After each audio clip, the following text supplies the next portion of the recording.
Chapter 2 non living and non living things, है ना, यानी कि सजीव और निर्जीव वस्तुएं। ठीक है। All plants and animals are living things. अब जितना जो प्लांट्स है ना, यानी कि जितना जो पेड़ पौधा है, ठीक है, जितना जो एनिमल्स है, ठीक है, यानी कि जितना जो जानवर है, ठीक है, एनिमल्स में हम लोग भी आ जाते हैं, ठीक है, तो ये सभी कैसे है, तो लिविंग थिंग्स है। कैसे है? लिविंग थिंग्स है, यानी कि सजीव है, यानी कि जिंदा है। क्या है?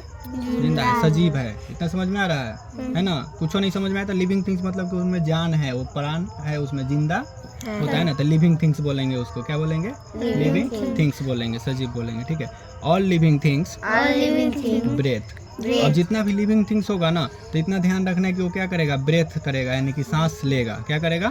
सांस लेगा, सांस को छोड़ेगा। जब सांस को लेगा तो सांस को छोड़ेगा भी ना। जैसे हम लोग खाना पकाते हैं, तो खाना पकाने के बाद उसमें से जो वेस्टेज निकलता है, जैसे गैस पर खाना पकाते हैं तो उसमें से जो धुआं निकलता है वो बाहर निकल के जाता है, ठीक है ना। या जब गोईठा पर खाना बनाते हैं, लकड़ी पर बनाते हैं, तो उसमें से जो राख निकलता है उसको बाहर ले जाकर फेंकते हैं। तो ठीक उसी तरह से जब ये सब भी सांस लेगा तो सांस को छोड़ेगा भी ना। सांस जब कचरा होगा, जैसे कि हम लोग जब ऑक्सीजन को सांस के रूप में लेते हैं, तो फिर CO2 को क्या करना पड़ता है? छोड़ना भी पड़ता है। ठीक है। तो सांस को लेना और छोड़ना ही क्या कहलाता है? ब्रेथ कहलाता है। ठीक है।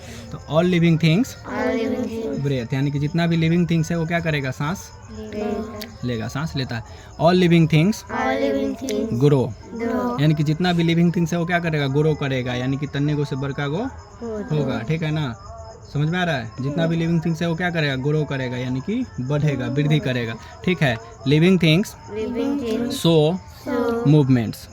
अब जितना भी लिविंग थिंग्स है ना, वो सब मूवमेंट भी शो करता है, यानी कि मूवमेंट भी करता है। ठीक है ना? अब कहिएगा कि प्लांट तो मूवमेंट नहीं करता है, ठीक है, तो मूवमेंट मतलब थोड़ा सा भी मूव कर रहा है ना, है ना, उसको बोलते हैं कि लोकोमोशन नहीं कर रहा है, एक जगह से दूसरे जगह नहीं जा रहा है, लेकिन मोशन तो कर रहा है। ठीक है ना? तो जितना भी लिविंग थिंग्स है वो क्या करेगा? मूवमेंट भी करेगा। आप एक पौधा को भी देखिएगा तो एक सूरजमुखी का जो पौधा होता है, ठीक है ना, उसको देखिएगा, सूरज जिधर जिधर जाएगा उधर उधर क्या होता है?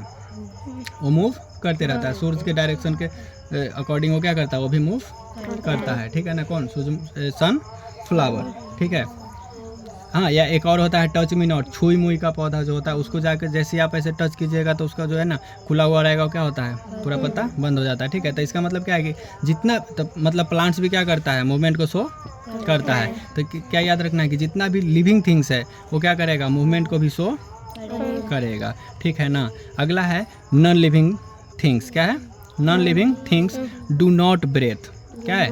Non living things do not breathe and grow, यानी कि जितना भी नॉन लिविंग थिंग्स होगा ना, वो ना ही सांस लेगा, ना ही सांस छोड़ेगा, है ना, और ना ही वृद्धि करेगा, ना ही वो वृद्धि करेगा, यानी कि नहीं वो बढ़ेगा।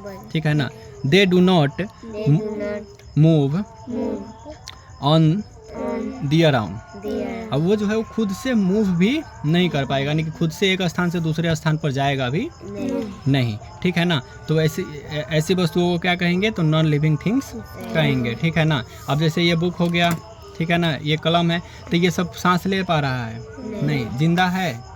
नहीं है। ठीक है ना? तो ये सब को हम क्या कहेंगे? तो नॉन लिविंग थिंग्स कहेंगे। ठीक है। लेकिन हम लोग सांस लेते हैं, है ना, हम लोग सांस लेते हैं, तो हम लोग कैसे है? जिंदा व्यक्ति। तो हम लोग किस में आ गए? लिविंग थिंग्स में। और ये सब किस में आ गया? नॉन लिविंग थिंग्स में। नॉर्मली जो पेड़ है, ठीक है ना, जो पेड़ जिंदा है, हरा पौधा है, वो कैसा है? तो लिविंग थिंग्स है। और उसी को जब काट के छोड़ देते हैं, सूख जाता है, तो वो कैसा हो जाता है? नॉन लिविंग थिंग्स हो जाता है, यानी कि ना वो खुद से सांस ले पाएगा और ना ही मूवमेंट कर पाएगा। दिक्कत है चैप्टर 2 में? नहीं ना है?